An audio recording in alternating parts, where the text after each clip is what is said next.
I think I want to use the microfiber because the cotton seems to grab this.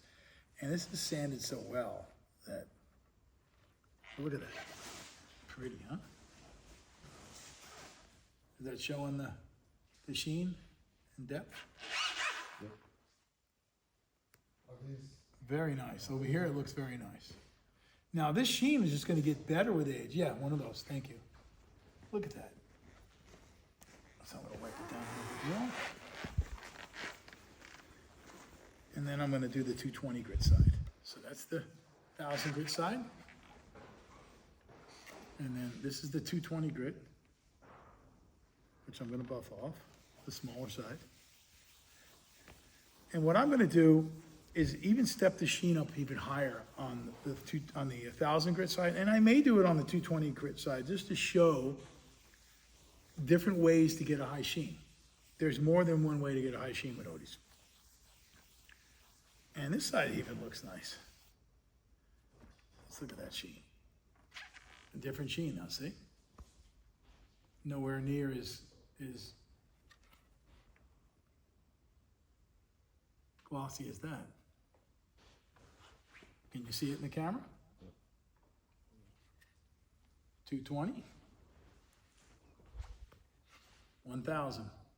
Now this is still wet, and believe it or not, it's going to get shinier as it cures. And in the coming weeks, it's just going to get better and better and better. And the color is going to get deeper. Really pretty, but the clarity is going to remain. It's not going to amber. This is not an ambering finish. This is a clear finish. Now, what I like to do, well, let's show how I'm going to buff off the rough edges. And I'm using a cotton towel. Now, you want to find the direction of the grain. If I went in the wrong direction, I might pull the nap out of the towel. I seem to have found the right direction, and I'm not having that much difficulty. And, you know, I get a lot of questions about this. Well, my stuff is really intricate and carved, and this is really sharp. I mean, I can cut my fingers on this, and this is pretty rough. The fact that I use so little oil, the right amount actually, makes it very easy for me to buff this off. How do you do it with the regular Odies all? It's the same thing. They're the same thing. Just as easy. If you can't do this, then you shouldn't be using power tools. Or sharp objects. So.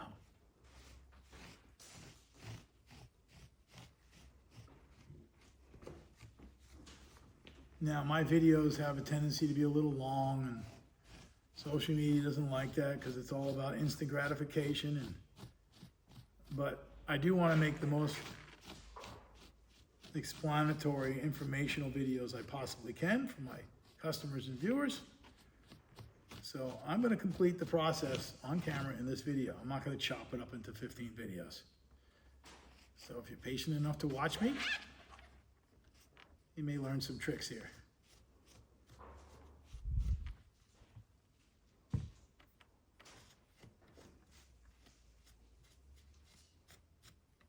This is looking fantastic. Even the live edge on this is pretty. It's got a nice sheen, actually. And I didn't even touch it. I left it the way it came to me. The live edge. Now, a little trick. For those of you that have a hard time getting it all off the surface, your final buff off is always nice to do with a microfiber towel because it really gets into the micro pores of the wood. It's a much smaller nap, so it gets into those little crevices and little tiny pores where there might be some oil hiding out that is not cross-linked or bonding with the cellulose fiber. So you get all that excess off. And I don't know if you can see it on camera, but man, I'm already starting to see the chatoyance in this piece come out.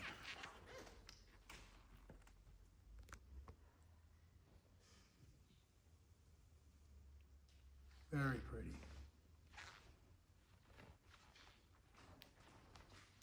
The back side of this, the 220 grit, same thing. I'm gonna buff it off. Much lower sheen. For those of you that don't want a high sheen,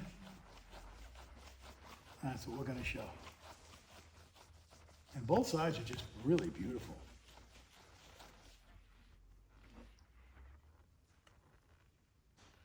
And I'll do the same thing for the live edge with the microfiber. I would finish a very rough edge, and this is how I would buff off a very rough edge. Common questions we get often. People telling me it's impossible. It's very possible. I just did it on camera here for you guys to see. Really pretty.